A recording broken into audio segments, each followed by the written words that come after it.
سلام خدمت مخاطبین عزیز فوتبال 360. خیلی خوشحالم که بازم فرصتی دست داده در خدمت شما عزیزان هستیم. امروز مهمان ما حالا غیر از اینکه بازیکن درجه یک با کیفیت و فوق‌العاده است، یه مقطعی یه نماد برای ما به حساب می اومد. یه بخشی از جامعه توی مقطعی امیدوار بود که اتفاقات خوب و مثبتی در کشور قرار رخ بده. در فوتبال بخشی از این امید برمیگشت به بازیکنان مهاجر، دورگه، کسایی که در سطح اول فوتبال دنیا بازی میکردن. اینا داشتن برمیگشتن به فوتبال ما. قرار بود اتفاقات خیلی خوبی رو در فوتبال کشور ما رقم بزنند. نماد این بازیکن‌ها اشکان دژاگه هست که حالا در مورد کیفیت فنیش شاید نیاز نباشه خیلی تعریف و تمجید کنیم ازش. یه فوتبالیست فوق‌العاده حرفه‌ای درجه یک و یه بازیکن خوش اخلاق و دوست داشتنی. اشکان خیلی خوشحالیم که در خدمت هستیم.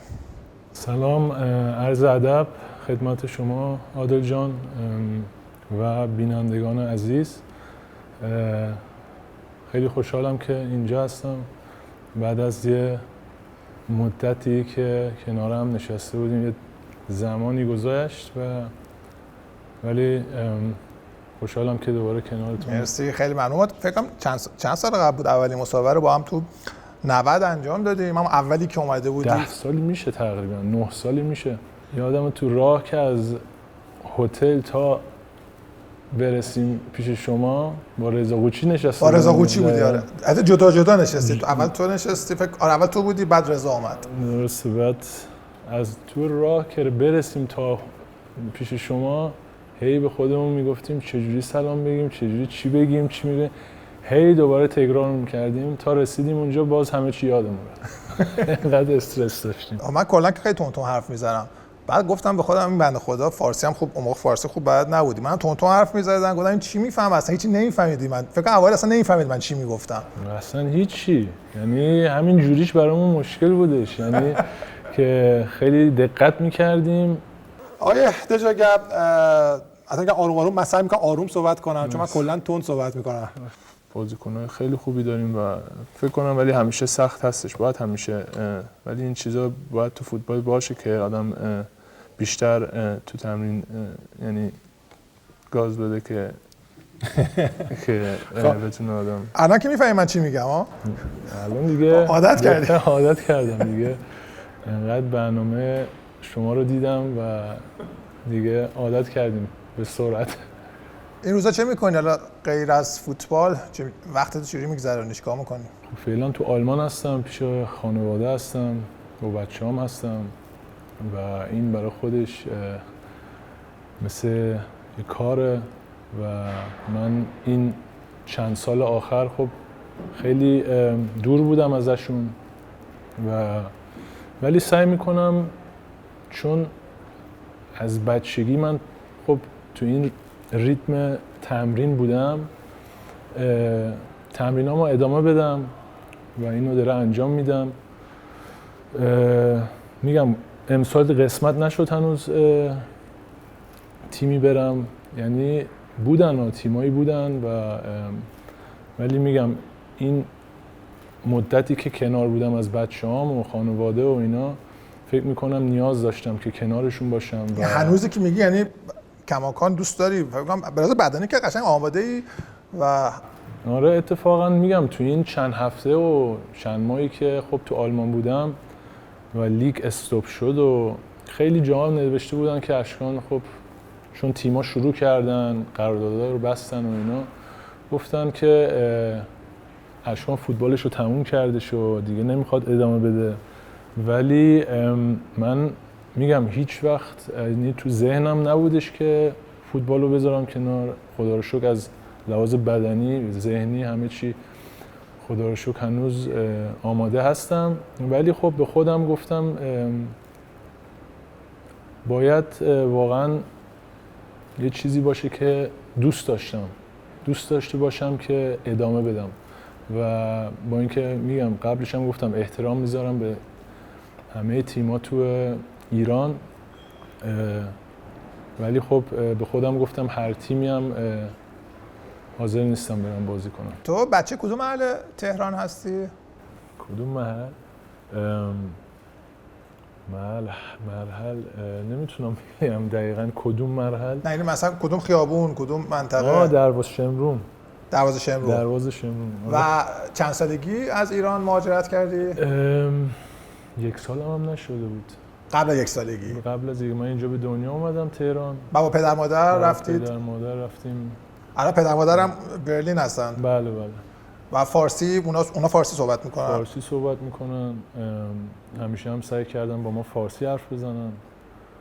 میگم ولی خب چون اونجا بزرگ شدی خب یکم سختم. خب اون موقع پدر مادرم هم خیلی دوست داشتن منو بذارن تو مدرسه ایرانی هم کنار مدرسه آلمانی و اینا، ولی حقیقتش رو بگم یکم سختم بودش.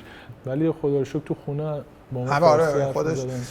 بعد تو این مدت حالا قبل از اینکه اصلا بیای به لحاظ فوتبالی بیای ایران، سفر مرتب داشتی به ایران مثلا در طی یه سال؟ آره ما هر سال می اومدیم. هر سال مدرسه ها تعطیل می شدن، یه 4-5 هفته می اومدیم ایران تا تقریبا 15 سالگیم. بعد از 15 سالگی دیگه تمرین‌ها هم یکم جدی‌تر شدش تو هرتا برلین و اینا که اردوها شروع شد و اینا، دیگه نشد که بیایم مثل هر سال ایران. که بعدش هم دیگه رفتش بعد از 10 سال بعدش که قسمت شد دعوت شدیم برای تیم ملی. یه جایی میخوندم تو منطقه تو بزرگ شدی و رشد کردی که پر از جرم و جنایت بوده، منطقه خلاف ملافکار اونجا زیاد بوده. اینجوری بوده واقعا؟ مشکلات زیادی فکر کنم داشتی تو مقطع؟ آره خب فقط خود منم نبودن، چند تا بازیکنای دیگه هم که کنار من بازی کردن. اونها مهاجر بودن. یعنی من میگم تو منطقه‌ای که زندگی می‌کردی خیلی شاید برخورد خوبی هم با مهاجرا نمی‌شده دیگه. به هر حال تو جایی که بازی می‌کردی بهش میگفتن قفس. یه جایی که تو به آلمانی میگن کیفیش همون قفس میشه و اونجا ما شروع کردیم فوتبال رو بازی کنیم و میگم روزای سختی داشتیم اونجا، ولی خب میگم فکر میکنم دقیقاً تو همون جا ما یاد گرفتیم که بجنگیم برای حقمون، برای اونی که دوست آرزو برای اون بجنگی. تو این میگم به آلمانی میگن کیفیش قفسا. بعد تو با 2 تا برادران بواتنگ، ژروم و پرینس، بعد با بنهتیرا یه گنگی بودید برای خودتون دیگه. آره دیگه، همه توی یه سن بودیم و هممون از یه منطقه. آخه هم شیطون و پر از حاشیه دیگه. آره زیاد، اون موقع که جوان بودیم زیاد داشتیم حاشیه و یکم. شهر برلین همیشه میگن خیلی از جوونا سعی کردن زود از برلین برن، چون خب میگم از گروه ما همشون رفتن، یعنی کسی به اون صورت نموندش. یه مسابقه زفر گلن کرده بود، گفته ما تو مدرسه خیلی شیطون. با زفر گلن؟ آره اون چیه سردسته شما شیطونا بود یا اونم شیطون.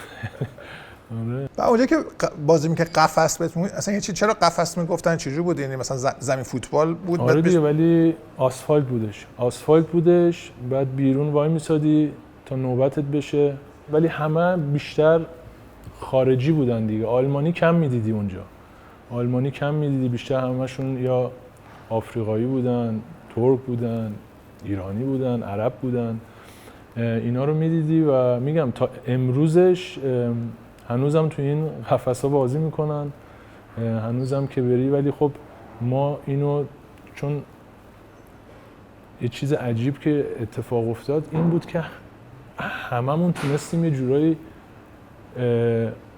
برسونیم خودمونو سطح بالا بازی کرد. آره همتون. یعنی از کوین، من نمیدونم زفیلن، بناتیقا، اینا همه خب آدم معمولا 1 یا 2 تا میتونن، ولی ما یوهویی همه با هم تونستیم راه. آره. تو یه برادر بزرگتر از خودت هم داری، اردشیر، که ادی بهش میگن دیگه. آره اونم شنیدم خیلی با استعداد بوده، از تو هم حتی خودت اینو گفته بودی از خودت هم بهتر بوده. اون چی شد؟ آره ادی اردشیر داداش بزرگ منه و چند سال از تو بزرگتره؟ 2 سال از من بزرگتره. 2 سال از تو بزرگتره. داداش من اولین نفر بودش تو برلین که یه تبلیغ نایک بودش با رونالدینیو و مندیتا و اینا همه تو روم. خب که داداش منم اونجا اون موقع تو هرتا برلین بودش برای نوجوانان و دعوتش کردن به نایک به روم که این تبلیغو این با نایک انجام بده. میگم تا امروز هم میگم هر جام که بودم من فوتبال رو به خاطر داداشم شروع کردم. از من تکنیک و اینا خیلی قوی تر بودش. از 16 سالگی تو تمام رده‌های پایه تیم ملی آلمان بازی کردی. بعضی موقع اصلا مثلا تو 18 سالگی بودی تو تیم زیر 21 سال بازی می‌کردی، 17 ساله بودی تو تیم زیر 19 سال بازی می‌کردی. اون موقع دقیقاً پست چی بود؟ اون موقع من شروعم اصلا فوروارد بودم، یعنی نوک شماره 9 جلو بازی می‌کردم. میگم بعد هی یکم منو بعضی موقع می‌آوردن می‌ذاشتن شماره 10 بازی می‌کردم، ولی بیشتر شماره 10 و فوروارد بازی می‌کردم که بعدش هرچی میرفتیم جلوتر هی بیشتر میرفتم سمت راست چپ. تو 18 سالگی اولین بازی تو برای هرتا انجام دادی، حتی بعدش دوباره رفتی تیم ب هرتا و چند تا بازی هم اونجا انجام دادی. بعد چی شد اولین بازی که انجام دادی دوباره رفتی تیم ب؟ یعنی فرصت من یعنی منو آوردن گفتن یه روز زنگ زدن گفتن فالکو گتس مربی اون موقع بود، گفتش که آره باید با تیم ای هرتا برلین میری تو اردو و شروع با اونا. منم خوشحال. بعد دیگه شروع شد و خوبم براشون تمرین میکردم و بازی‌های دوستانه هم خوب براشون کار کردم. فکر کنم 17 سالم بودش و نزدیک به 18. هنوز 18 سالت نشده بود. دقیقاً. بعد دیگه اینقدر خوب تمرین کردم باشون دیگه موندم باشون تا بازی اول با بوخوم بودش فکر کنم تو استادیوم تو المپیا استادیوم هم پر بودش، منم تو 18 تا برد. بعد بازی 2-2 بودش، دقیقه 86 صدام کردش که بیام تو بازی. استرس داشتم، اصلا فکرشو نمی کردم به این زودی یهویی من اولین بازی بوندسلیگامو انجام بدم. دیگه اومدم لب خط، اومد در گوشم گفتش باید یه گل بزنی و من میگم بابا من اولین بار تو استادیوم 3 دقیقه وقته، منم بچه هنوز یعنی جوون بودم، مثلا گفتم چجوری به من میگه گل باید بزنی. دیگه هیچ رفتیم تو بازی گل رو نزدیم دیگه فرستاد ما رو دوباره بی هرتای بی. حالا هفته بعدش بازی با بایرن مونیخ بودش. من تو ذهنم این بودش که خب بازی رو نباختیم دیگه، بازی 2-2، حالا به منم فقط 4 دقیقه بازی داد، اشتباه من کاری نکردم که اشتباه.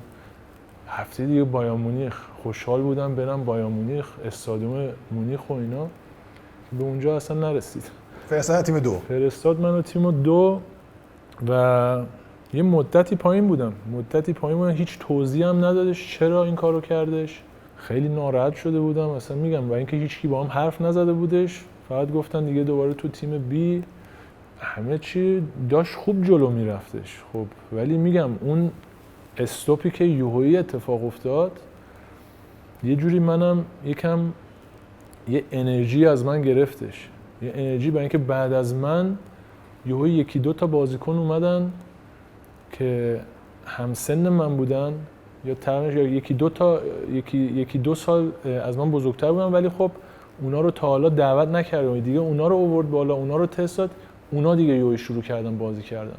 بعد فکر کنم جلوی نورنبرگ یه سال بعدش یا اینا دوباره بازی کردم. تو رده‌های سنی پایین‌تر با کدوم بازیکن‌های شناخته شده هم دوره بودی؟ خیلی زیاد بودن، یعنی که از گلرشون شروع کنی نویر بودش، ژروم بواتنگ بودش، یه تونی کروس بودش، کدیرا بودش، اوزیل بودش.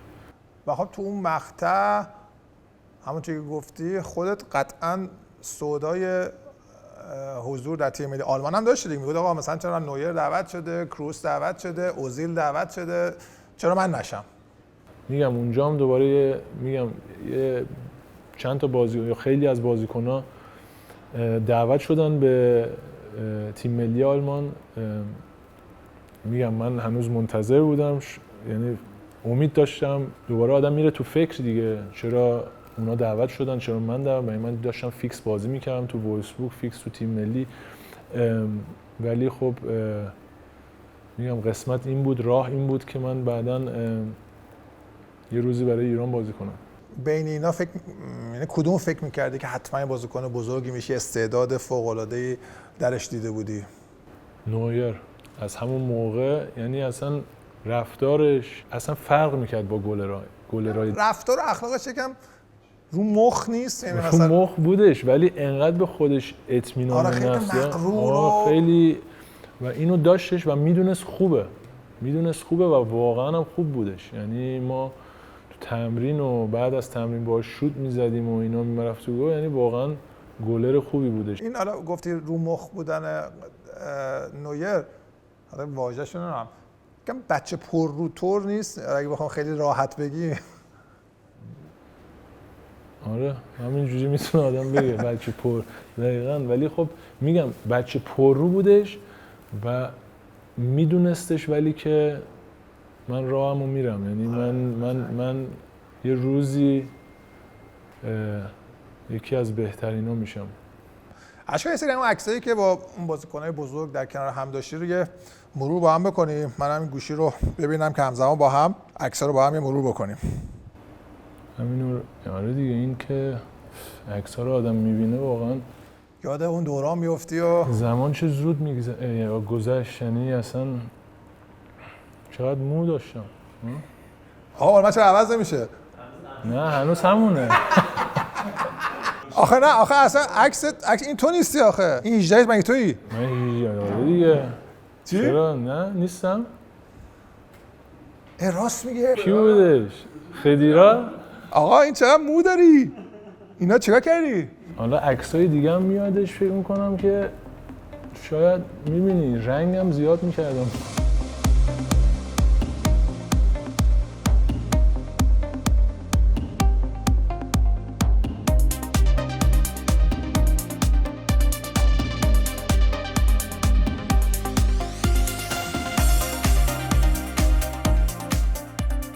یعنی شما 10 تیم ملی آلمان.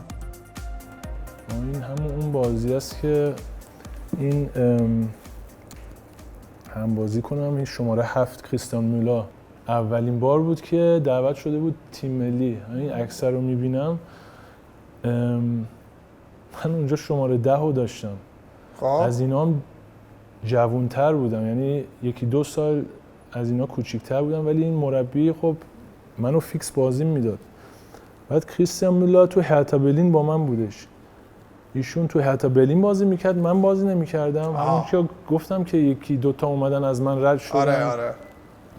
ولی تو آلمان بازی میکردی، اون دقیقاً. ولی تو هرتا برلین اون بازی کرد، اولین 2 تا بازیش 2 تا گل زدش، دیگه همه راجع به کریستیان مولا حرف میزدن. ولی تیم ملی می اومدیم، مربی منو دوست داشت، شماره 10 هم میداد، میگفت تو شماره 10 من. که اولین بار این کریستیان مولا دعوت شدش، اومدش. قبل از بازی هم اومد از من پرسید، گفتش اشوان میشه شماره همونو اگه امکانش هستش عوض کنیم؟ تو 7 بپوشی اون 10 بپوشی. گفتش من این شماره 7 رو دوست ندارم. منم گفتم اولین بارش، میدونستم عاشق شماره 10 بود. همیشه از یعنی بچگی و تو نوجوان همیشه شماره 10 رو داشت. بعد بهش گفتم برای من فرقی نمیکنه، این بردار شماره 10 رو بردار. رفتش که بگه، گفتن دیگه پر کردن لیستو، دیگه نمیشه عوض کنین. دیگه شروع شد بازی، به دقیقه 15 پاش از وسط شکست. یعنی خاطره، یعنی عکسو دیدم این کریستیان مولا، یعنی فوتبالش تموم شد ها؟ سعی کرد که برگرده ولی نتونست، هیچ وقت دیگه نتونستش اینجوری برگرده که. تو کدوم بازی این اتفاق براش رخ داد؟ جلوی لهستان بود. اعتقاد داشت خرافات بود. میدونم من یعنی اصلا میگم اون اتفاقم افتاده بود اون لحظه. دادایی که میزد میگفت پیرنو در بیار، پیرنو در بیار از من. یعنی همون موقع که همون لحظه داد میزد، گفتش پام شکسته و اینا. بعد که یکم گفتش این پیرنو در بیار، داد میزد. یعنی خودش هم پاره کرد پیرنو. انگار این شماره تو سرش بود، تو ذهنش بود که، یا بعدش هم گفتش این اتفاق به خاطر اون افتاد. میگم اصلا این عکس رو دیدم یا به اون صحنه یادم افتاد. ولی یه هرتا برلین هم باش تمدید کرد، عمل کرد، جراحی کردن پاش، تمدید کردن باش ولی دیگه نتونست برگرده. آره اینم رفیق بچگی ماست دیگه، کوین بواتنگ. اونم دقیقاً مثل من راه غانا رو رفت دیگه. رفتش دیگه برای غانا بازی کرد، برادرش برای آلمان بازی کرد. چه کارایی می‌کردیم با این موها رو چیز کرد، یعنی خط انداختیم. حالا این کارا رو می‌کردیم، گیر میدادن بهمون تو هرتا برلین، فالکو گتس و این چیزا. اوف اذیت، یعنی اصلا خوششون نمیومد این کارا رو می‌کردیم ولی ما باز می‌کردیم. باز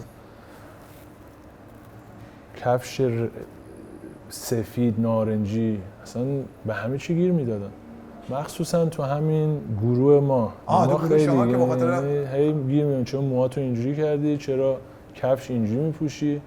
ماشین میومدی با یادمه که اولین بار قرارداد بستیم با هرتا برلین و اینا، پرینس بواتنگ بستش، من بستم، همه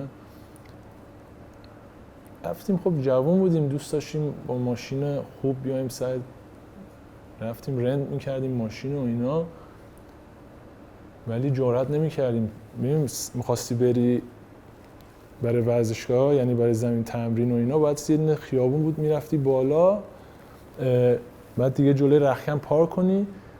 ما همیشه اون پایین پارک میکردیم، قایم میکردیم ماشینا رو، وای میسادیم، یکی با بچه‌ها ما رو میبرد بالا که نبینن که ما ماشین گیر ندن بهمون. اینجوری که میگی دیترونس یه جورایی محمد مایلی کوهنتور سختگیر بوده، بازیکن‌ها رو سعی می‌کرد ازشون مراقبت کنه. تو اینجوری بود که مثلا تو اون بد بویز هرتا ازش حساب ببری، بترسین ازش؟ حالا بترسیم که نمیتونم بگم ولی شانس هم نداشتیم. عادل جان اصلا میگم انگار که ما تا با هم دیگه میشون یه اتفاقی میافتاد. حالا میگم ما هم جوان بودیم، یکم مال این چیزا بودیم. من نمیدونم این گوکارت ها رو هست، گوکارت ماشین کوچیکا، کارتینگا دقیقاً. اینا یوی مد شده بود تو برلین، آزاد کرده بودن که میتونی رنت کنی تو خیابونا با اینا سوار شی. حالا فکر کنید ما بازیکن‌های هرتا برلین جوان ولی خب بازیکن‌های پروفشنال بودیم دیگه. کیا بودی تو؟ من کوین بواتنگ، یا اون پرینس دیگه، پاتریک ایوات، همین پسر تلفنکی کریستیان میلا که پاش خراب شد دیگه. خلاصه رفتیم رنت کردیم، شانس ما هم همینجوری سوار شیم. خب دور هم هستی، سوار میشی، گاز میدی، درست حسابی هم سوار نمیشی دیگه. ولی میخوای یکم. ما اومدیم رد شدیم وسط خیابون تو برلین کودام، همینجوری. بعد اینا خیلی صداهای بالی میداد، میرفتی با سرعت ترمز میکردی، یک صدا انگار فرمولا 1 بودش. بعد همینجوری پشت سر هم داشتیم میرفتیم، چراغ قرمز، همه استاپ، ترمز رو گرفتیم، صدا داد. همینجوری شانس من این رو نگاه کردم، یه کافی شاپ بار اینجوری بود، رستوران. دیدم این دیتایونس، فکر کردم اصلا داره خواب میبینم. اونم ما رو اینجوری، یعنی فکر نمیکرد که من یه نگاه به کوین و ایوات رو نگاه کردم، اونا هم اونجوری، یعنی رومونو کردیم اونور، گفتیم مگه میشه آخه آدم اینقدر بد شانس باشه، این همه آدم میتونن اونجا بشن. دقیقاً دیتایونس اونجا بود. هیچی، خاصی گازشو گرفتیم و رفتیم. ولی دید ما رو دیگه، دید ما رو، اومدش. ما یه بازیکن داشتیم سکن نوینداف که الان مدیر باشگاه هرتا برلینه. ایشون اون موقع خیلی هوای ما رو داشت، ما رو خیلی دوست داشت. بعد هر وقت دیتا هیونس می اومد که به ما گیر بده، سکن نوینداف می اومد از ما حمایت میکرد. میگفت بابا ول کن اینا رو، چرا اینقدر به اینا گیر میدی؟ جوونن، دورن شهر خودشونه و داره حال میکنه همین که. ولی خب نه، اینم هی گیر میداد که اینا باید تمرکز کنن رو فوتبالشون و الگو برای بچهای دیگه و اینا. اومدش اونجا مستقیم سراغ سکن نوینداف، داد و بیداد که اینه به من میگه میای حمایت ازشون.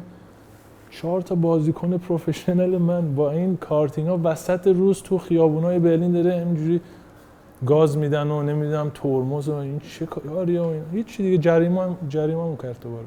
اما حقتون هم بوده یه ذره ها، چی کاری یه ذره بوده. خب ولی من میگم باز اوکی به ما گیر میدادی یکم هم، ولی برای اینکه خب فوتبالیستای خوبی بودیم دیگه، همه میگم تو راه خودشون یه جایی به یه جا رسیدن واقعا خدا رو شکر و میتونست یه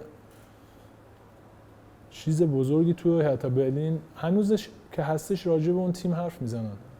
انقدر گیر دادن که همه فرار کردن دیگه از هرتا برلین سر همین داستانا. آره اصلا همه ناراضی بودن دیگه. اینا با عادل جان، اینا دیتا هیونس مطمئن بود، انقدر گفتش، یعنی تو ذهنش این بود که اینا انقدر عاشق برلینن که همیشه میمونن، نمیذارن برن.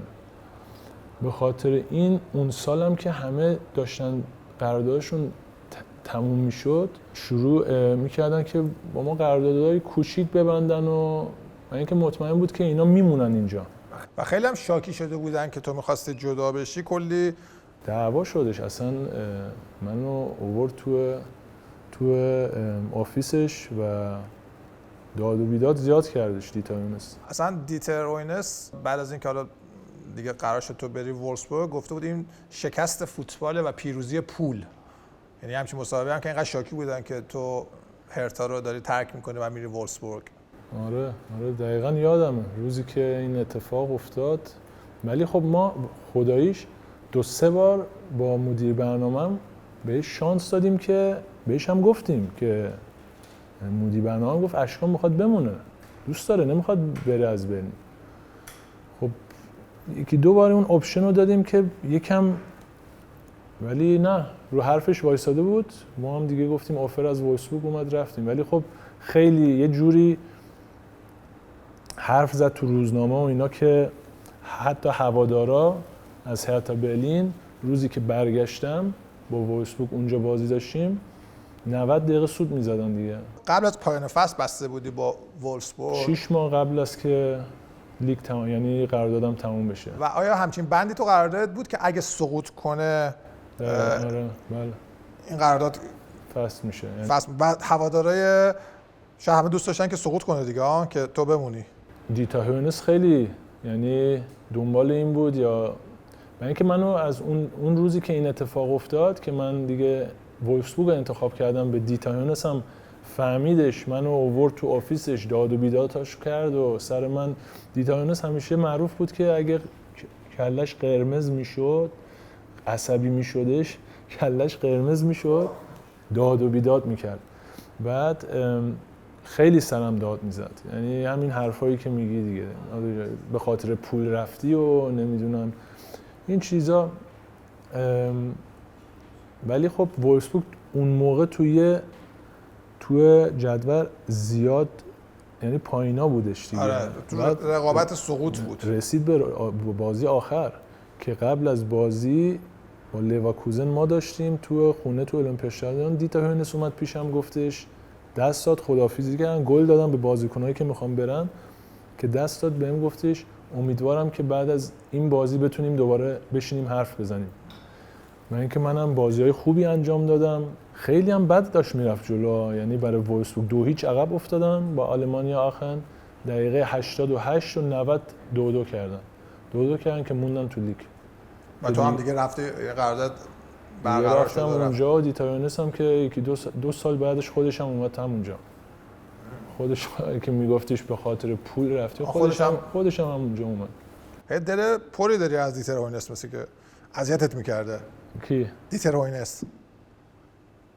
فقط منو اذیت نکرد، خیلی ها رو اذیت میکرد. آخه شما خلاف ملاف بودی دیگه، مثلا چون تو به خاطر رانندگی مثلا سرعت. خب دقیقاً بازیکنان اینجوری باید یکم حواستون باشه بهش، نه ولی هی بزنید تو سر بازی. یعنی هر چی دنبال فقط ما، یعنی تیم بد بازی میکرد، با روزنامه حرف میزد بزنید تیتر به خاطر این جوونا که فقط دنبال مشکل و نمیدونم دردسر رو نمیدونم فقط انگار فقط مشکل ما بودیم. تو یه بار به خاطر رانندگی با سرعت بالا گرفتنت؟ آره. و یه شب نگهت داشتن؟ بله. خب بیشتر بوده. اگه هست بگو دیگه، حالا گذشته دیگه تو.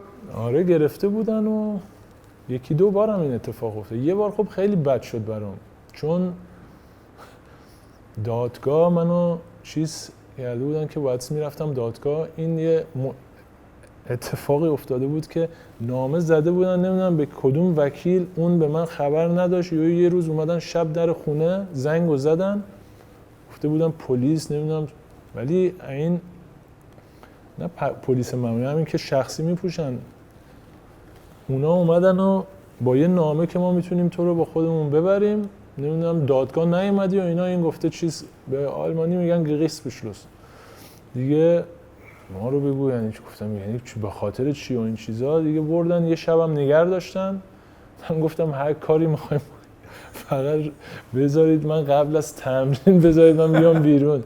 این دوباره یه داستان میشه که دیگه خودم رو رسوندم به تمرین، ولی فهمیدن دیگه، فهمیدن همه جا روزنامه ها همه جا زده بودن و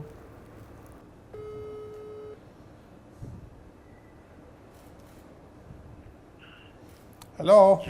Hello, how are you? Hello, how are you? Here is one of your friends. Oh. Jerome, Alter. Nein, Alter, was machst du denn da, ey? Die haben mich angerufen, ich soll hier... انگلیسی حرف بزنیم. English, please. Let's talk English. English, your favorite language. Hey, please, talk, like, try to talk English with him more, he needs to learn. Who, me? Yes, of course. Bro, In school you... I was one of the best in this. How are you, bro? Good, bro, and you? Good, good. How are you? Looking good, eh? Look, Dress you have on. like what?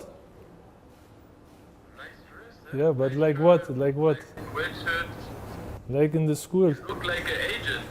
Where are you? You know who is this? You know who is this guy? No. Hello, Jerome. The biggest guy in Iran. Oh, nice to meet you. Nice to meet you.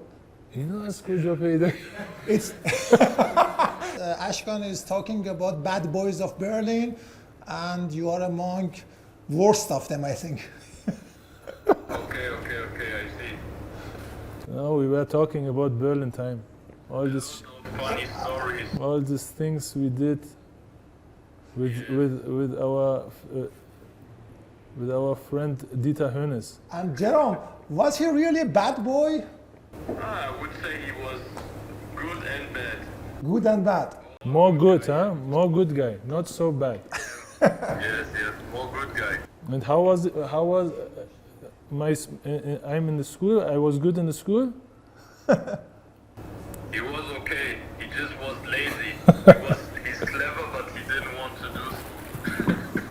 Yeah, he was lazy. He didn't do what he had to do, but he could easily. He's so smart, but he was lazy. You know how it is when you're with your good friends in one class. It's a disaster. He was a disaster. The whole class was a disaster. The whole group. The whole group. Yeah, it was crazy. About the surfing on the table. Boy. And Jerome, how was playing alongside Ashkan in the under 21 national team in Hertha Berlin? How was Ashkan? Yeah, for me it was amazing because Ashkan is like, you know, اینو به خدا از کجا پیدا کردی؟ young player. من اینو خودم پیداش، یعنی خیلی وقت با هم حرف نزدیم. to him, and he was the most talented player we had in Berlin, and playing with him one day under 21, and we won the European Championship. It was amazing, and he was a big part of it. So yeah, I'm glad that I can share these moments with him. I'm He's glad really a too. good guy. I'm glad too, bro. Do you know any Persian words? Have you ever spoken Farsi? Azizam, Azizam. Oh. What else? What else? But don't say bad words. You don't say bad words. no bad word. So I left 3 years ago. I didn't see this guy, so he can't teach me more words. I will teach you again when we see each other. When we meet again, I will teach you. Teach you the bad words? That's the sign we have to meet again. Nice. And are you going to join any club in Bundesliga? Yeah, probably in the next, I don't know, few weeks. I don't know yet, but yeah.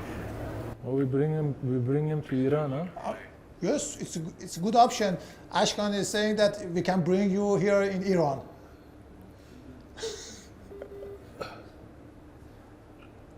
The connection was lost. That we have a lot of influence. Bro, look, I look like manager now. So I can connect you to any team here. He is the agent, yes. We have to talk about that. Okay, thank you very much, Jerome. Thank you so much, Jerome. See you, huh? Pura wir sehen uns. Hab mich gefreut. Laber nicht so viel Kacke da. آخرین بود از hier. Okay, thank you very much, Jerome. It was a great pleasure for me to talk with you. And have a good time. Thank you, you too. Bye bye. Bye bye. دمتون گرم. خیلی باحال بود. آره خوب بود. خب یعنی فکرشو نمی‌کردم. من 2 سال همینجوری که گفتیش 2 ساله داره هی میگیم میبینیم هم دیگه رو. من میام تو میای. نشد. فقط هم تکس میدیم ها. ولی که دیدیمش واو. خب خوشحالم که خوشحال شدی. مرسی. خواهش می‌کنم. آخه این قیافه دوتامون پایین خود من و پرنس آخه بقیه همه قیافه نرماله. ما دوتا یه جورایی انگار دنبال معلومه دیگه. اما قیافت اصلا نمیخوره، چهرهت خیلی آروم و مثلا آروم صحبت می‌کنی. خیلی اینجوری، یعنی خیلی همیشه میگن، یعنی حتی تو ایران، یعنی تو غلط اندازی این قشنگ شیطون و اون موقع بودیم. اون موقع بودم، بعد فقط تو بازی‌ها دیگه اینجوری هم. یعنی دکمه چیزو میزنم که خب بزنید دقیقاً دیگه، یعنی تو بازی هستم من که همینجوری میگن دیگه، مردم یهویی میگن اصلا قیافت انگارشه ولی بعد آرومی بیرون اصلا حرف نمیزنی، خجالت. گفتم آره من نمیدونم تو بازی دیگه فقط من میتونم اونجوری. اما اونجا برلینا بودی غیر از بازی بیرون زمین هم قشنگ. آره خب برای اینکه دوره هم بودیم دیگه. بله. دوره هم خوب شد که همه رفتن. آره اصلا دور شدید. معلوم نبود چی میشدید. آخه این مدل مو رو چیه؟ اون موقع خالکوبین هم نداشتم، نگاه میکنم عکس داشتم کم داشتی، خیلی کم بود. ببین با این پرنس ما هر روز می اومدیم یعنی دقیقا 18 سالمون شد دیگه شروع کردیم تتو رو. یعنی منتظر بودم که 18 سالم بشه. قبلش نمیتونستی؟ نه دیگه پدر مادرم نمیذاشتن. بعد داداشم هم زده بود تتو و اینا. حالا پرنس و ما منتظر که 18 تتوها رو شروع کنیم. باورت میشه عادل جان که اصلا مهم نبود دیگه برای ما پیش کی میزنی چه. یعنی من میومدم سر تمرین میگفتم من یه جدید زدم. روز بعد میومدیم سر تمرین و میگفتش من یه جدید زدم. یعنی یه چیز شده بود واقعا. کوری و همه. کوری که کی بیشتر داره تتو دیگه. ولی اون موقع هنوز کم بودش، یعنی حق هم داشتن یکم ها بهمون گیر بدن. همه این عکس‌ها رو می‌بینیم. آره خداییش آره. آره دیگه اینجا اوزیل هم بود دیگه تو این عکس. آره اوزیل هم اومده بود دیگه. تازه اومده بود. خیلی تکنیکش اینا فوق‌العاده بود، یعنی اوزیل. آره پای چپش واقعا خداییش قوی بودش از همون بعد. ولی که یهویی راه اینو بره، یعنی کسی به اون صورت فکر نمی‌کرد که بره رئال مادرید شماره 10 رئال مادرید بشه، ولی خب واقعا اون موقع مقابلش هم زیاد بازی کرد دیگه، مقابل اوزیل تو آرسنال بودش. آره. تو آرسنال بودش، تو شالکه هم بودش بازی می‌کردیم. بعد البته اونم بعداً خیلی ضد آلمان مصاحبه کرد. آره اونم تیم ملی بعد از هم دیگه جدا شدن، یعنی گفت مثلا سر مسئله ریسیستی و نجات پرستی و اینا به این مسئله اشاره کردی. گفت مثلا اون نگاهی که به من دارن دقیقاً میگفتش، یعنی اون حس من داره این همه سال زحمت میکشم برای آلمان باید، ولی هنوزم اون نگاهشون. خب آلمانیا واقعا هم یکم اینجوری هستن دیگه، یعنی هر چقدر بهت باید خوب باشن و بگن بخندن و رفیق تهش یکم این چیزه هستش. تو خودت یعنی مثلا خب بازیکن‌های هم دورت میگی همشون رسیدن به تیم ملی، خودت این حس داشتی که مثلا اگر تو حالا از نظر اونا مهاجر نبودی شانس بیشتری برای بازی در تیم ملی آلمان پیدا می‌کردی؟ یعنی اگه توی آلمانی صرف بودی آیا مطمئنم یعنی میرسیدی به تیم ملی؟ مطمئنم.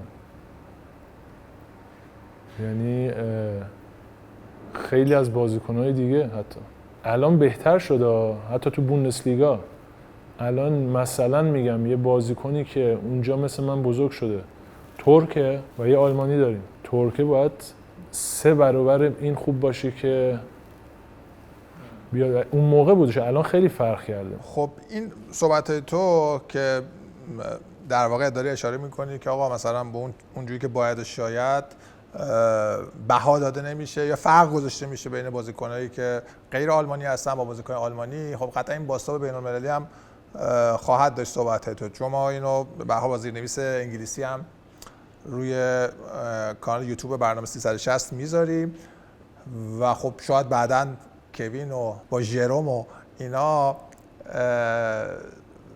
اضافه بکنم به صحبت‌های تو. اون موقع خب خیلی بیشتر بود، الان یکم فرق میکنه. دکمه سابسکرایب کانال یوتیوب فوتبال 360 رو بزنید تا محتواهای اختصاصی ما رو از دست ندید. مصاحبه، گزارش، تحلیل، پادکست، کلیپ طنز و همه اونچه که عادل فردوسی پور در جدیدترین محصولش به شما ارائه میده. ادامه راه 90 با 360 در این کانال. این دیگه تیم بود فکر کنم که رفتیم اونجا، که رفتیم یورو. این دیگه بازی‌های تو یورو شروع شد.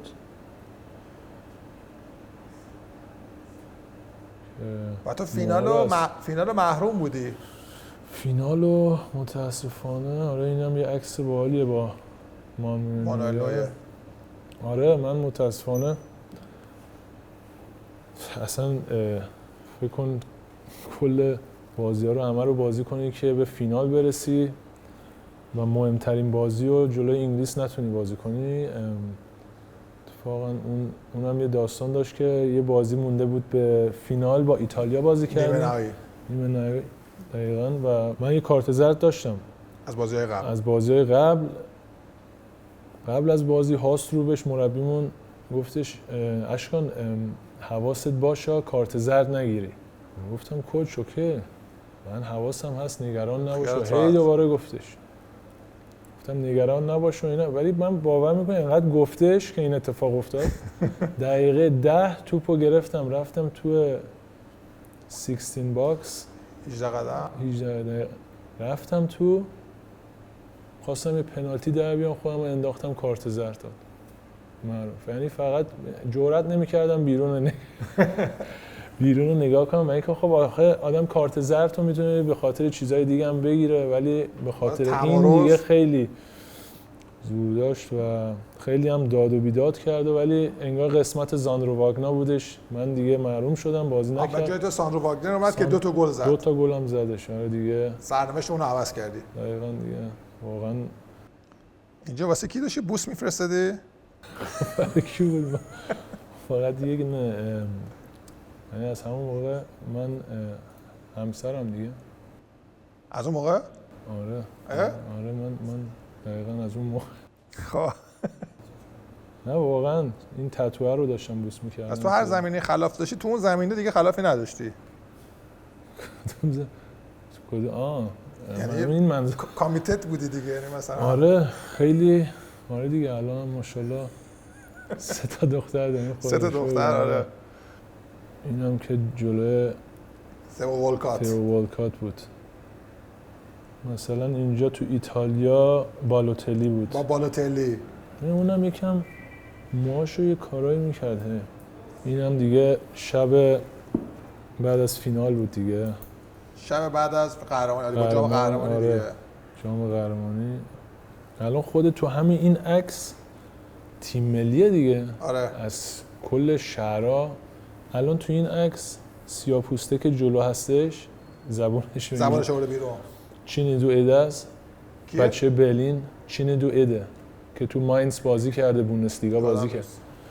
بغلش پاتریک ایبات بچه برلینه که تو لالیگا هم بازی کرده. آره. بناتیرا هستش، اونم از برلین. جروم هستش، خود من. یعنی واقعا اسکلت تیم مال برلین بوده. یعنی به خاطر این آدم دردش میاد موقعی که دیتا هونس میتونست یه تیم خیلی قوی درست کنه با این همه بازیکن جوان که داشتش. قبل از این اتفاق که اصلا من موقعی که امضا کردم با وولفسبورگ یا اوکی رو دادم که من میام، کلاوس آوگنتالا مربی بودش که لیگ تموم شد، اینا تونستن بمونن تو لیگ، کلاوس آوگنتالا رو اخراج کردن. من اصلا نمیدونستم کی میخواد بیاد. من خب با کلاوس آوگنتالا صحبت کرده بودم. ایشون هم گفته بود که من تو رو میخوام، بیا فیکس بازی میکنی پیش من. ایشون دنبال من بود و من آورد وولفسبورگ که اخراج شد. گفتم حالا ببینیم کی میاد و که اسم فیلیکس ماگات اومد. فکر کنم 100 بار موبایلم زنگ خورد. همه بهم زنگ زدن. چی میگفتن؟ فقط خودتو حاضر کن. ببین تمرینا رو حالا میبینی چیه و نمیدونم. یعنی همه زنگ میزدن میگفتن فیلیکس ماگات اومد اونجا. خدا خیلی مثل که سختگیری میکنه، تمرینای سفت و سخت و جدی. من نمیدونستم، من خبر ندارم. خب فیلیکس ماگات رو میشناختم و از بایرن مونیخ اومد دیگه وولفسبورگ. آره. ولی نمیدونستم چطور تمرین انجام میده. ولی خب اینجوری که بچه‌ها همه دوستان همه زنگ زدن بهم، به آدم استرس دادن دیگه. خب چجوری دیگه شروع آره تمریناش واقعا سخته. اصلا هر چی آدم بگه توضیح بده این کارو کرد با ما این کارو، باید آدم واقعا دیده باشه و تمریناشو انجام میداد. یه جا گفته بودی که فوتبال مردونه رو فلیکس ماگات به من یاد داد. بعد اصلا این تمرین بوده که لیله شما باید 100 تا پله رو میرفتی بالا، یکم رو دوشتون بود. آره در این حد. یه مربی داشتش ویانا لویتات، حالا علی آقا و اینا همه میشناسنش. این مربی خب تو ارتش آلمان بودش. اینو آورده بود تمرین اون میداد بهمون. یعنی همین اینا رو که با پلا میرفتیم بالا تمرینای ویانا لویتات بود. فیلیکس ماگات هم وای میستاد کنارش میخندید. هر کی حالش بد میشد این بیشتر میخندید.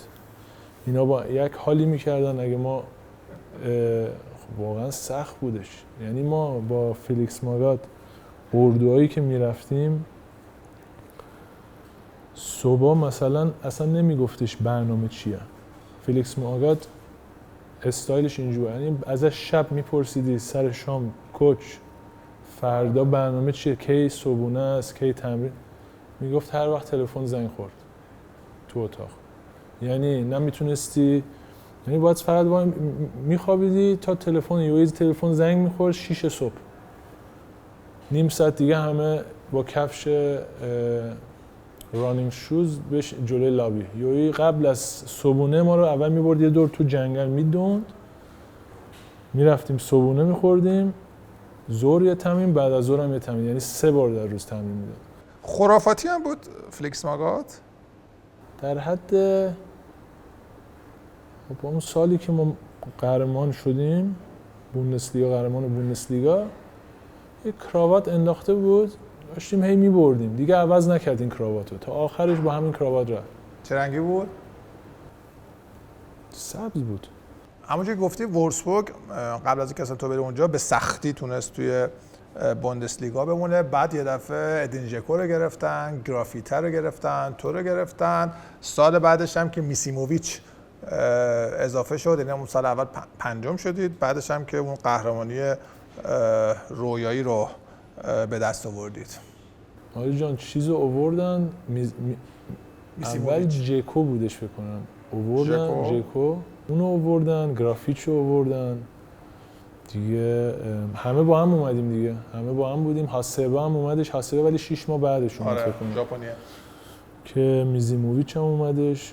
یعنی کی فکر میکرد یه روزی که این تیم قهرمان بوندسلیگا بشه. خود ژکو اصلا اوایل بازیش نمیداد فیلیکس ماگات، یعنی اون نیمکت میشه، یعنی خب جوون بود هنوز. یک گل استثنایی گرافیته بود با پشت پا زد به بایرن بود، به کی بود زد؟ اصلا عجیب غریب خوب بود اون گل. تا امروز هنوز نشون میدن این گل رو.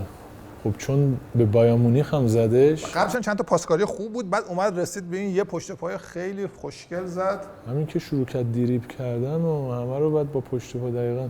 همون بازی آخر چیز بود دیگه، یورگن کلینزمان هم بودش. بعد از اون بازی اخراجش کردن دیگه، خب بعد باختن به ما. واقعا اون سال گرافیت و ژکو سالی که قهرمان شدیم تا حالا فکر کنم تو بوندسلیگا نبودش که دو تا فورواردا یکیشون 28 تا گل بزنه، اون یکی 26 تا گل بزنه. یعنی ژکو 26 تا گل زد توی فصل تو بوندسلیگا، آقای گل ولی یکی دیگه شدش، گرافیت شدش. خیلی یعنی تو چند تا گل زدی اون فصلی که قهرمان شدی؟ 5 تا زدی؟ 5 تا اینا زدم. فصل یعنی فکر کنم سال اولش اصلا بیشتر زدم، یعنی تو 8 تا زدی فکر کنم. 8 9 دادم تو دفعه پوکالم یه 2 تا یا اینا دو. خب ولی تقریبا 20 الان میگم یه بازیکن 20 ساله 21 ساله بیادش توی فصل 5 تا گل میزنه، 6 تا گل میزنه، کل دنیا راجبش حرف میزنن. می‌بینید؟ یعنی میگم خیلی فرق داره از اون موقع تا الان. ولی آره سال خیلی خوبی بودش دیگه، قهرمان شدیم، بازیکن‌های خوب، یه رکورد دیگه هم چیز شکون میزیموویچ که 20 خورده آسیست دادش. تو فوتبال آلمان فلیکس ماگات یه مقطعی به عنوان پیشرو مربیان فوتبال ازش یاد میشد دیگه. حالا بعداً یورگن کلوپ اومد، توخل اومد، یاخیم لوو اومد، یه نسل جدیدی از مربیان اومدن. حالا تو درباره سختگیری و این داستاناش گفتی، فنیش هم خوب بود؟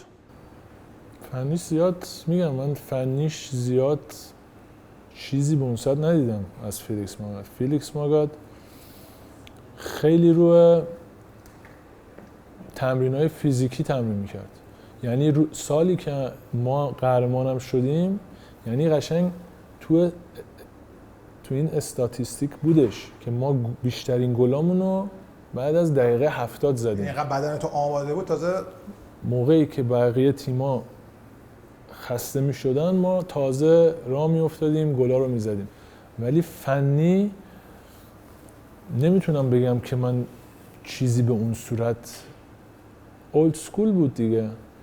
یعنی روزی که فیلیکس ماگات وولفسبورگ رو ترک کرد گفته بود اشکان بازیکن بزرگیه ولی باید تمرکزش رو بیشتر روی فوتبال بذاره. همچین صحبتی کرده بود که اگه اشکان تمرکز بیشتر روی فوتبال بذاره، گفتش دقیقاً 2-3 بار برو با سر تو روزی که خداحافظی کرد با من. خب رفتیم یکی یکی همه خداحافظی کردیم، رسید به نوبت من، رفتم پیشش، گفتش اشکان خواهش دارم ازت.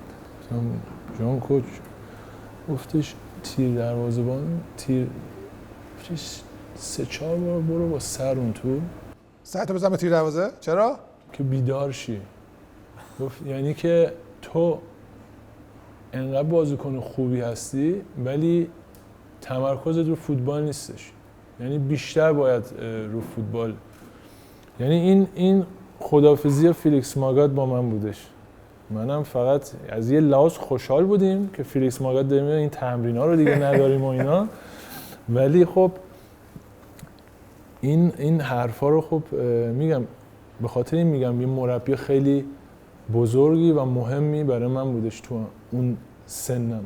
منو خیلی دوست داشتش فیلیکس ماگات، ولی خب اذیتم زیاد میکرد، ولی خب فقط میخواستش کمک کنه بهم و اینو میگم فکر میکنم تو راه من تو اون زمان با اون سن خیلی مهم بودش که یه مربی مثل فیلیکس ماگات کنارم داشته باشم. رابطت با هواداره وولفسبورگ چطور بود؟ لقب خاصی بهت داده بودن؟ چون شنیدم که بهت میگفتن هولیگان. حالا نه هولیگان تو انگلیس اینا به هوادارا یا نه پر سر و صدا، به تو چرا لقب هولیگان داده بودن؟ دو تا نکته این هستش چرا اینو به من میگن.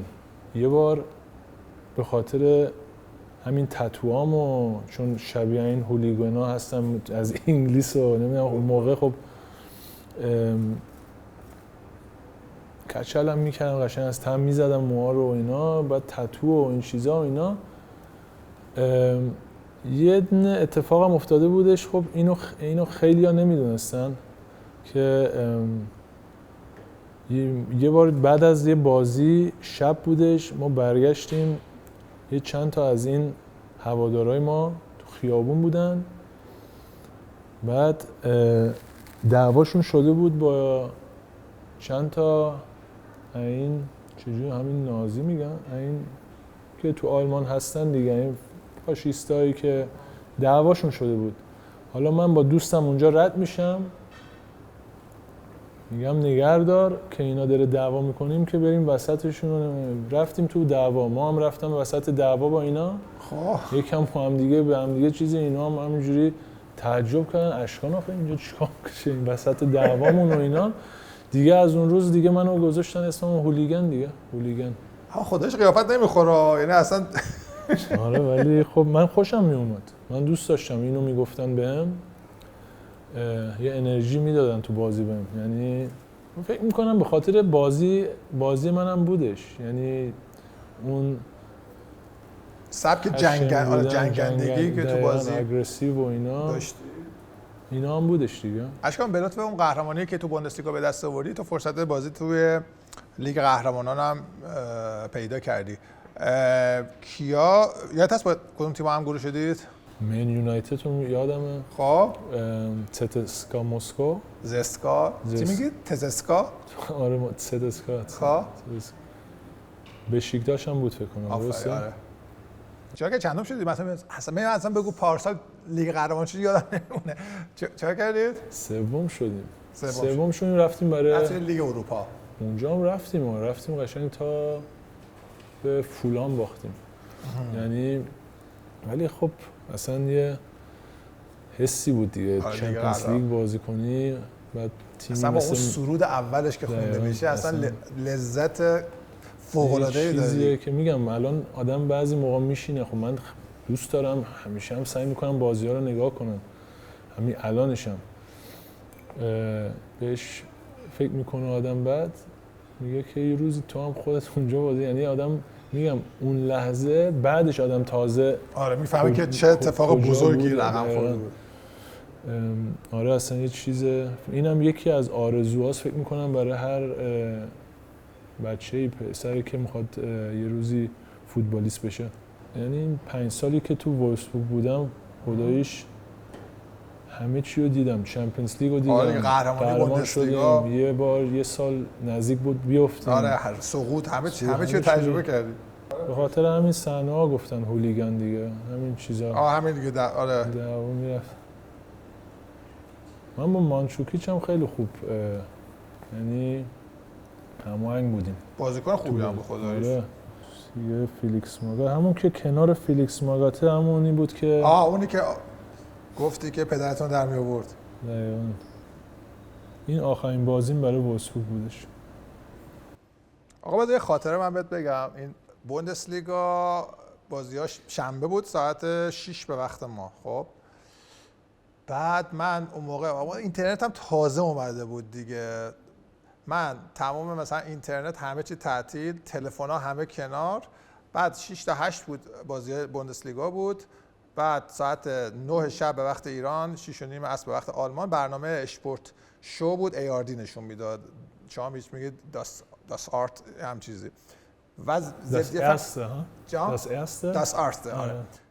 این برنامه اینجوری بود که خب من نتایجم گوش نمی‌کردم، اصلا ایزوله می‌شدم. هر کی زنگ می‌زد اول مثلا وقتی که من زنگ می‌زد مثلا یکم فامیلام زنگ می‌زد گفتن الو سلام نتایج آلمان رو من نگو. بعد میگفت دیوانه چیکار به نتایج آلمان دارم، برو پی کار چی میگی تو.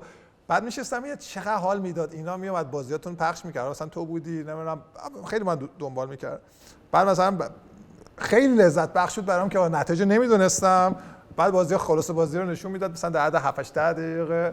بعد برنامه قطع شد. مثلا ماهواره هر ماهواره گشتن این شبکه اصلا نمیدونم رفت یه جایی که تو ایران دیگه نمیشد گرفت. خیلی معروف بود. خیلی خوب. بعد برنامه‌ش هم خیلی من اصلا یعنی این برنامه هم اشپورت شو و اشپورت استودیو ZDF که ZDF آخر شب بودش. شب می اومدن بعد ضربه می‌زدن به تیر دروازه رو چیز می‌کردن، مثلا قسمت می‌کردن بعد توپو می‌زدن اونجا. اینا رو همه رو نگاه می‌کردی؟ همه رو نگاه می‌کردم. اصلا همه رو اصلا یعنی خیلی برام لذت بخش بود. اینم که جام قهرمانیه دیگه. شما به چی میگید؟ شاله. یعنی همون سینی ها؟ سینی قهرمانی. شاله.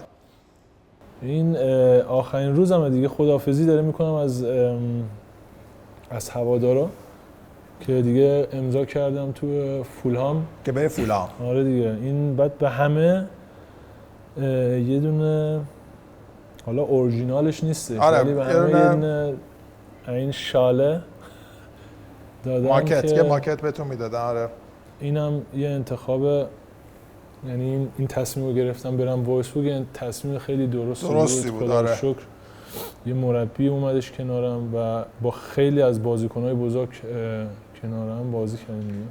ببین از اون تیم زیر 21 ساله‌های آلمان خب بوینیش تیم ملی لهستان رو انتخاب کرد، بعد فابیان جانسون تیم ملی آمریکا رو انتخاب کرد، چند تا دیگه از این بازیکن‌ها مثل نویر و اوزیل و خدیرا تو همون سال رسیدن به تیم ملی. هوودس مثلا یکم بعدش رسید. تو کی به این جمع‌بندی رسیدی که یعنی شانس حضور در تیم ملی آلمان رو نداری؟ دقیقاً موقعی که بقیه بازیکن‌ها هی داشتن دعوت می‌شدن من یکم ناامید شدم ولی بازم سعی می‌کردم که خودم رو برسونم اونجا، ولی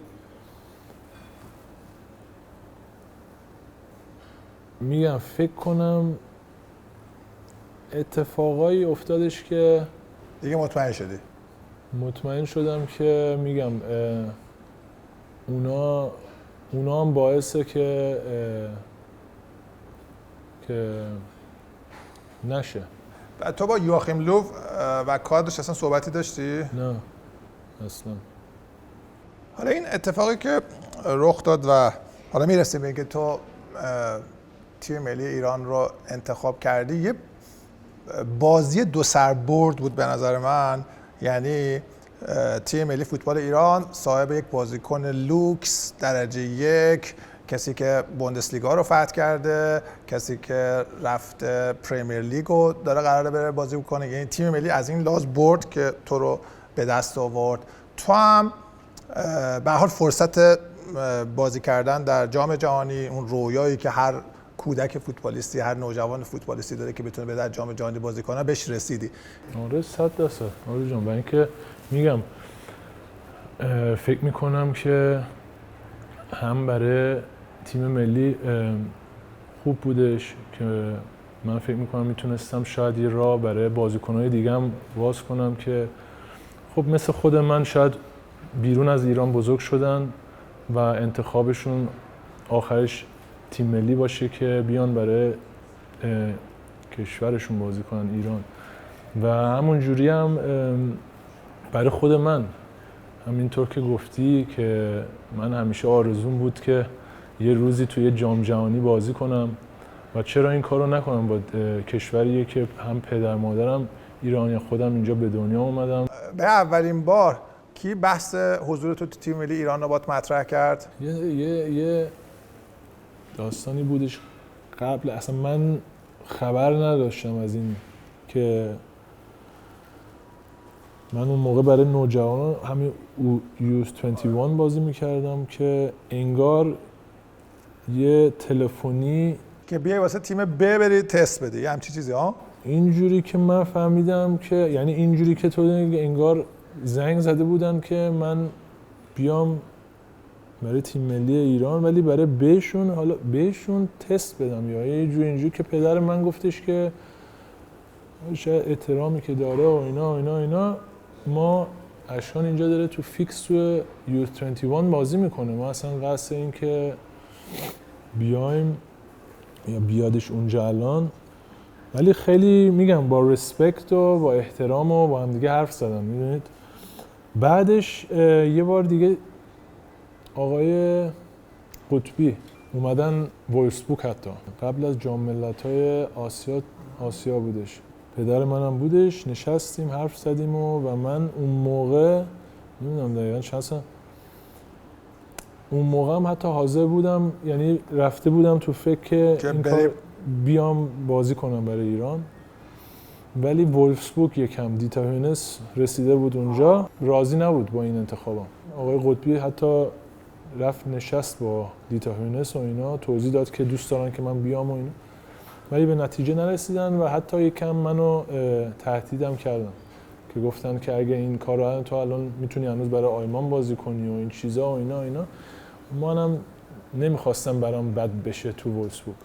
آخه نکتهش میشه خاطر داری میگی بازیکنی بودی که کنار کیا داشتی بازی میکردی، فیکس تیم زیر 21 سال آلمان بودی، بعد بهت پیشنهاد میدن که زنگ میزنن به بابات، بعد میگم بیا تیم ب ایران بیا اونجا تست بده. این خیلی خنده داره، این اصلا سطح‌ها رو خودم مقایسه بکنه، چه می‌دونم همه جا کلی تو بوق و کرنا میکنن، ما تونستیم رضایت یه بازیکنی که مثلا در آستانه پوشیدن پیراهن تیم ملی آلمان بوده رو جلب کردیم، آوردیمش، داریم میاریمش ایران، چرا مراسم بگیرن این داستانا. بعد یه دفعه این که از این، یعنی من فکر می‌کنم اگه اون پروسه خیلی شیک و سیستماتیک و درست حسابی میرفت جلو، تو هم وسوسه میشدی دیگه، ما میگفت خب که من کشوری که توش به دنیا اومدم، پدر مادرم مال اونجا هستن، داره با من پیشنهاد میده، فرصت بازی در جام جهانی رو پیدا میکنم و شاید خیلی زودتر اصلا این اتفاق رقم میخورد. تو زمانی اومدی تیم ملی فکر کنم 26 7 سالگی، میتونست این اتفاق تو 24 سالگی مثلا رخ بده، اون 2 سال خودش خیلی درست از اون لحاظ داره. یعنی بعد میگه افشین قطبی که اومد نذاشتند و خودت هم هنوز من فکر کنم مردد بودی یه ذره یکم، یعنی میگم آره هنوزم اون به اون صورت که بگم که 100% این تصمیم منه، ولی خب برای اینکه خب اینم بودش دیگه، این نگرانی که وولفسبورگ خب راضی آره نیستش، چی میشه مثلا من برم برگردم یهو این با منو اذیت کنن دوباره شروع میشه. اینم یکم منو یعنی اون حسمو. کیروش چجوری راضیت کرد؟ خودش شخصا با صحبت کرد؟ تلفنی با کیروش حرف زده بودم، چندین بارم حرف زده بودم، حس خوبی داد بهم، یه حسی دادش که واقعا که انگار یه پلن پشتشه، انگار یه برنامه پشتشه، یعنی اینجوری نیستش که فقط بگه که بیا حالا من دوست دارم یه بازیکن داشته باشم چون میتونه، چون اونور بازی، یعنی واقعا انگار که نشسته بازی‌ها رو نگاه کرده، همینجوری تصمیم نگرفتش که بگه که بیا حالا اوکی اونجا بازی میکنه یه زنگ بزنید بهش بیادش و اینا. اصلا رو حساب کرده کارلوس کیروش هم دیگه میادش دیگه اون چیز. نه چند دفعه با من تلفنی حرف زد، بهم حس خوب داد، بهم دم تلفن انقدر، یعنی این یه جورایی اطمینان میکردم بهش، یعنی حرفی که خب من پدرم هم یکم نگران بودش، حقیقتشو بگم پدرم هم یکم نگران بود، همین به خاطر تتوام که میخوام بیام اونجا یه وقت یکی گیر نده، من به این همه سال نیومدم، یه وقت یه اتفاقی نیفته که من ناراحت شم، یعنی تصمیمی که گرفتم ناراحت بشم. تو بابات نگران بود ولی فکر کنم ته دلش خوشحال بود دیگه اتفاق داره رخ میده. اون نگرانی پدرانه رو داشته که آقا اتفاقی بعد رخ نده، ولی ته دلش، چون مثلا از اون ایرانیایی بوده که سال به سال هر سال می اومده ایران سر میزده. من یادمه که روزی که با پدرم این تصمیم رو گرفتم و خانوادم خوشحال بودش و دوست داشتش منو تو تیم ملی ببینن. تو بعد از سالها قرار شد برگردی ایران، برای تیم ملی ایران بازی کنی. به حال قطعاً کلی استرس داشتی، تو هواپیما دارم میام ایران بازی کنم. تو هواپیما در چند قدمی و چند تا صندلی اونورتر مسعود شجاعی بوده. بعد نه تو اونو تحویل گرفتی نه اون تو رو تحویل گرفت. تحویل گرفتن یا هم دیگه نمیشناختید یا اصلا مثلا بعد مثلا فرض کن تو بازیکن تیم ملی دارن توی سفر میان، حالا یه جای احتمالاً پرواز کانکشن بوده دیگه، شما به هم دیگه، اون از اوساسونا می اومده، اون از اسپانیا می اومد، مثلا تو اومده فرانکفورت، احتمالاً تو هم از دقیقاً از فرانکفورت هست که تو هواپیما کنار هم. بعد هم دیگه شناختی تحویلش نگرفتی؟ من گفتم ولمون کن، من چرا برم سمتش، اون باید بیا سمت هم چیزی بوده. آره دیگه دقیقاً همین بودش، ولی دقیقاً از سمت خودش هم همین فکر رو حتما گفته من میام، ولی دیدمش، اونم منو دید. خب بعد نگاه کردم، خب من اون جدید اومده بودم، خب یکم هم خجالت هم میکشیدم و هنوز به اون صورت اون چیزه رو نمیشناختم که بزرگتره، خب باید بری نگاه میکردم میدم نه اصلا نگاه نمی‌کنم. منم گفتم دیگه نگاه همینجوری رفتیم، ولی خب بعدش راجبش حرف میزدیم. حالا میگم این کی فکرشو میکرد یه روزی اونجا بیایم هم دیگه رو اینجوری تحویل نگیریم، بعد اینجوری این همه سال بعد کنار هم دیگه بازی کنیم و اینقدر بعد ما صمیمی بشیم. بعد کیروش داد چجوری معرفی کرد به بقیه بازیکن‌ها؟ اولین وارد اردو شدی؟ اولین بار که من اومدم تو من با پدرم اومده بودم ایران. یا نه ببخشید، پدرم قبل از من اومده بود ایران، منتظر بود که من بیام.